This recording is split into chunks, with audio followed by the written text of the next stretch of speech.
Today, we welcome back into the studio Kendra Sutton. She's the owner of KD Sutton Creative Solutions and is an experienced marketing, branding, and advertising strategist with a demonstrated history of helping clients navigate the complex and fascinating world of lead generation and brand awareness.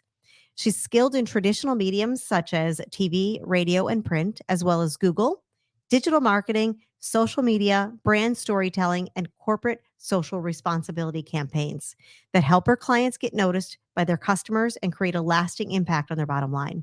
She's passionate about creating great work through collaboration, and her moxie is coming up with brilliant ideas that produce creative solutions.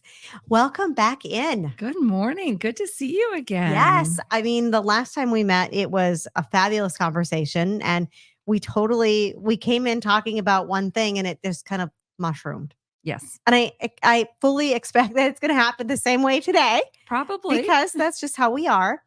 And I want to talk about faith, forgiveness, and favor in your daily business. And I know that's a big part of your life. Mm-hmm.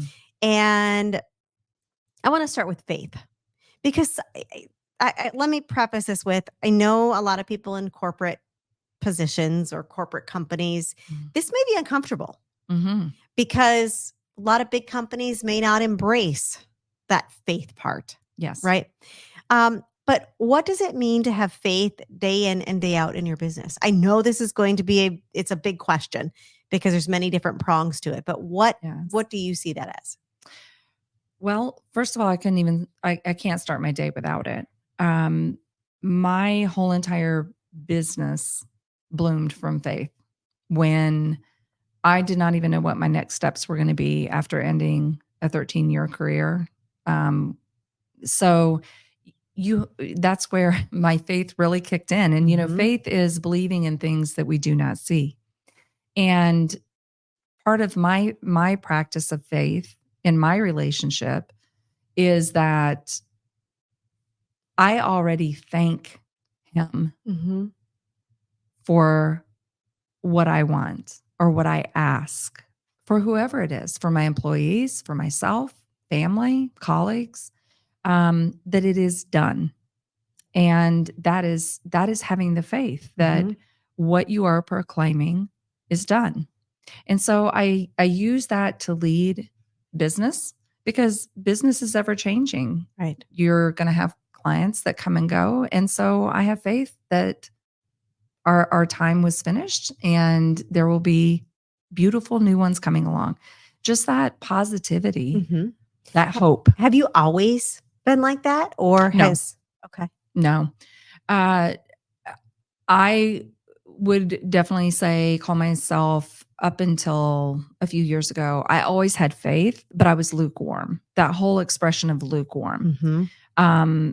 Celebrating when good things happened. Of course. And questioning when bad things did. Excuse me. And that is not faith. Faith is trusting in the process. And always trusting in the process. And not on your own understanding, as scripture says. And that is a challenge. It's not an easy practice, especially when life throws curveballs at us. And it does. Yeah. Every single day. Yeah. Yeah. But if I didn't have that in my business and in my life to lean on and to trust in and to support, and the blessings come, it's just having that. It's a pillar in my business. For businesses that I am seeing a shift of more people and businesses going there. And it's not, and there's all different religions and respect those.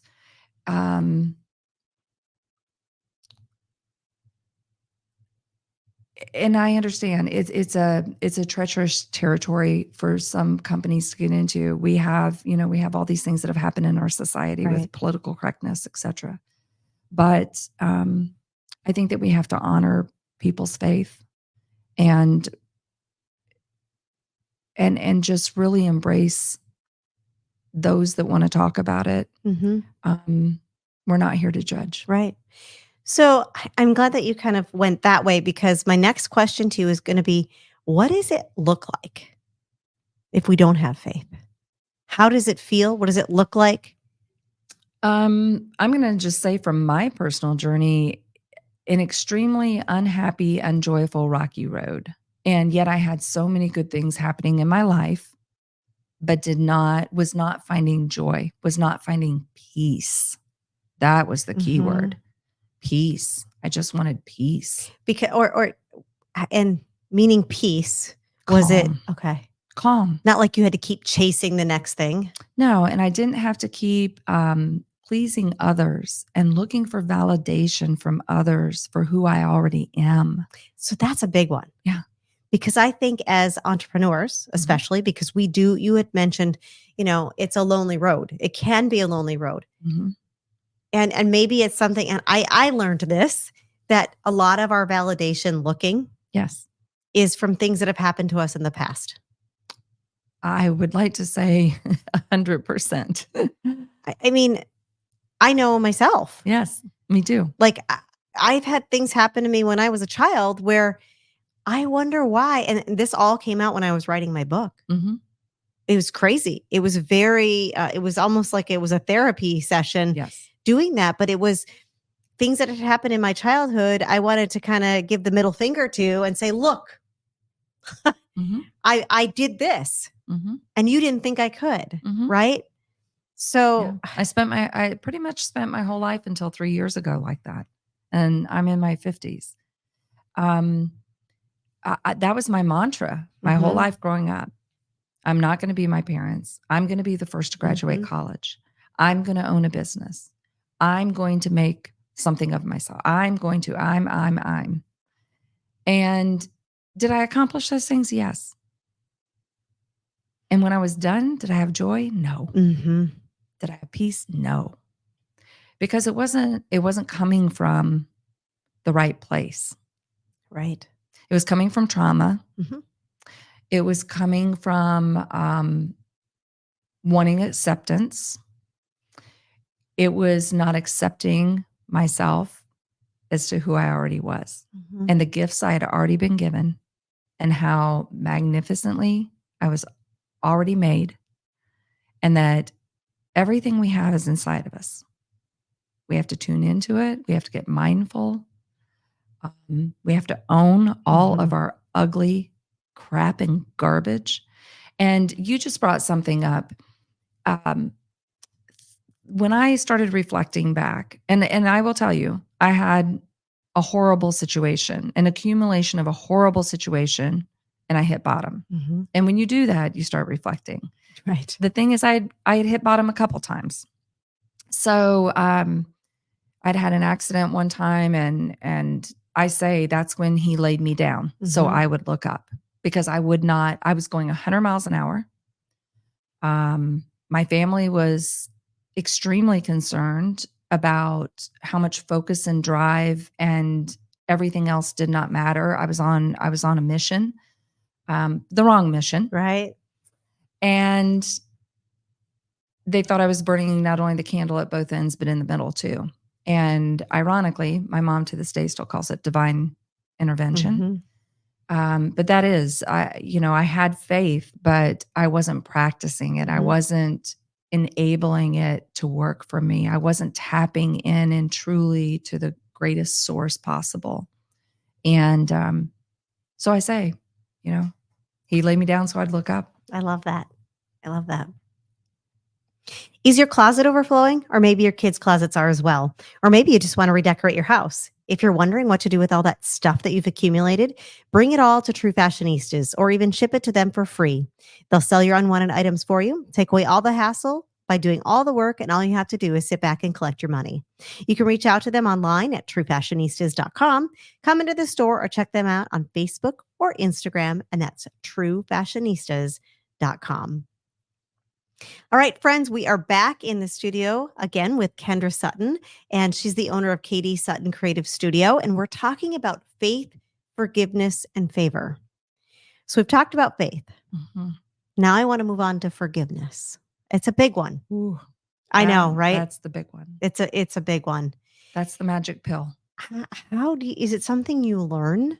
Is it Mm-mm. something, how does that work? How do we learn to forgive? Or is it not something we learn? I will tell you, it is the hardest thing I've ever had to do in my life. Harder than starting a business, harder than relationships, harder. It is truly one of the, at least for me personally, it's one of the most difficult things I've ever found. Because, and especially we were talking previously about our past traumas Mhm. and how those things weave into the fabric of our personality and our Mhm. being. And I was sharing, when I started reflecting backwards, I started remembering all these situations as a manager in business, et cetera, and how I would react to things or how maybe I made some decisions in those roles as a leader. And I realized they were from triggers. Hmm. They were from things of the past. And so that's when when I had to look at myself in the mirror and say, okay, how do I change this? Mhm. The only way to change that was I had to go back and sit in those and forgive. And it wasn't only about forgiving the people that have hurt us or betrayed us or done damage. One of the other hardest things was forgiving myself Oh, yeah. in decisions that I made in reaction to those Mhm. things. And you don't realize it at the time. No, you don't. So that's where the second part of that forgiveness came in is I was like, oh my goodness, I need to go back and apologize to that person from 10 years ago. Mhm. And I did those things. I called people. People were like, I don't even remember it. Oh my And I was like, gosh. but I do. Right. And, somebody told me here in our community one time, I called her and I apologized to her. Uh-huh. She was one of them. And I said, I'm really sorry if I've ever hurt your feelings or offended you or anything, because I'm thinking there's some points that I probably did. And she shared with me one time, she said, it wasn't that it was just that you would distance yourself. And that hurt at times. Oh, wow. And that's what I said. Hmm. It took my breath when she said that because that was never the intention. But when you're not operating in that mindfulness or you haven't realized that about yourself or how to rely on that faith and Mhm. forgiveness. And at that moment, I asked her, will you please forgive me? That's the intention of my call. I knew there was something Right. because it made me uncomfortable. Of course. Or you wouldn't have come up. Mhm. And so she did. And so I explained to her that I'm making calls today. And here's one of the best pieces of advice. She said, just be prepared. Not everybody may accept your apology. And I hadn't thought of that. No. And she was right. I called 20 people that day and 19 accepted my apology and one didn't. And that one still to this day has not. Wow. And I will tell you that bothers me. Mhm. But that's part of also living in faith and favor and forgiveness is that I've learned I can't control other people. Right. That's that other person's decision. Correct. I've done faithfully what was correct. Mhm. I've stepped forth in faith, asking for forgiveness. And I put it out there and I did the right thing. I can't control what somebody else does, how they accept it or whether they want to accept it. And amen to that. Mhm. Once you realize that you've done everything in your power, Yes. then you do have to let it go. Yes. I want to start breaking out into the Elsa song right now. Exactly The right. Frozen song, but I can't Yes. sing to save my life. So Me that's neither. not going to happen. Yeah. But so true. Yes. So true. So true. And the other thing on forgiveness, and when you talk about how trauma or from our things from our past that affect us, and I think that's something also is I'm not a parent, unfortunately. I didn't get that blessing. But as parents too, everybody's doing the best they can do at times. And I had to forgive my parents for that and realize that. And then I started looking at my grandparents and what they probably experienced and grew up in. And, it's generational patterns. It is. And they don't get broken unless we make a decision to do that. That's very true. And in speaking to the PACE Center for Girls one day, I was mentoring. They asked me to run over and mentor. They needed somebody to step in real quick. And I ran in the door and they're like, you have 10 minutes and your topic is courage. And just like these podcasts, it started out as courage. And in just natural flow, it evolved to forgiveness unexpectedly. Because I was talking to them about having courage. And here was this beautiful 14-year-old, very resilient, traumatized girl raise her hand and she said to me, what is the hardest thing you've ever had to do in your life? Oh. And at that second, it came out before I even could catch it. So it came from somewhere within me. And it was forgive my father. At that point, there were 52 girls in that room. Typical teenagers, love them to death, but heads down on the table, everybody acting like they're sleeping, bored. Why am I having to listen to this? And at that moment I said that, 52 heads came up off the table. Because what does that tell you? You were authentic. It hit home hard. And at that moment, it even took my breath because I knew what I had walked through. And I thought, I wish every father of every daughter in this room could be standing in the corner right now and see what just happened. And if you don't think you have an impact on your child's life, that was that moment. Right. And that was my moment also of like, have I really forgiven him? Right.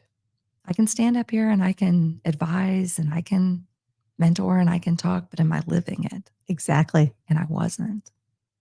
I had partially, but I realized in that moment in that room with those girls, they did just as much for me as I did for them on forgiveness because I had to go back and walk it. Wow, Kendra.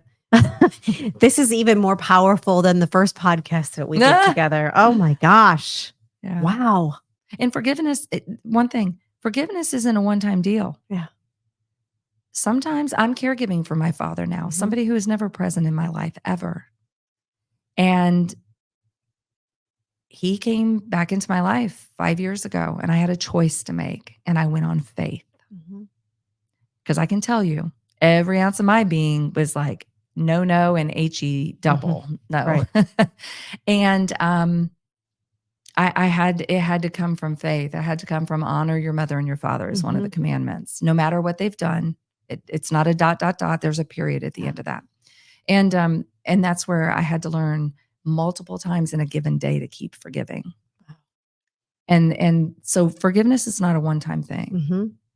Sometimes we have to keep forgiving the same person and not let them abuse you or whatever. But I'm saying, especially at his age in the situation we're in, at 76 years old, he's not going to be changing. Right.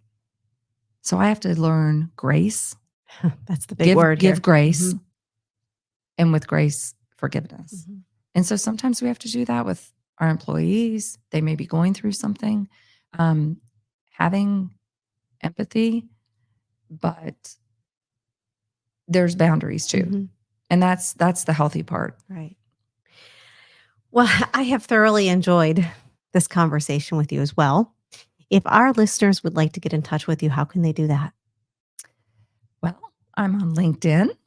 So under Kendra Sutton and KD Sutton Creative Solutions. Also my website, kdsuttoncreativesolutions.com or 239-910-6414. Fabulous. Thank you so much. Thank you for having me again. And thank you, friends, for joining me today and every week here on The Confident Entrepreneur, brought to you by True Fashionistas. If you want to learn more about how I can help you grow your business with the help of online courses or coaching, please head to my website, jenniferannjohnson.com. Also, pick up a copy of my brand new book, Grace and Grit, Becoming a Confident Entrepreneur. Have a fabulous day.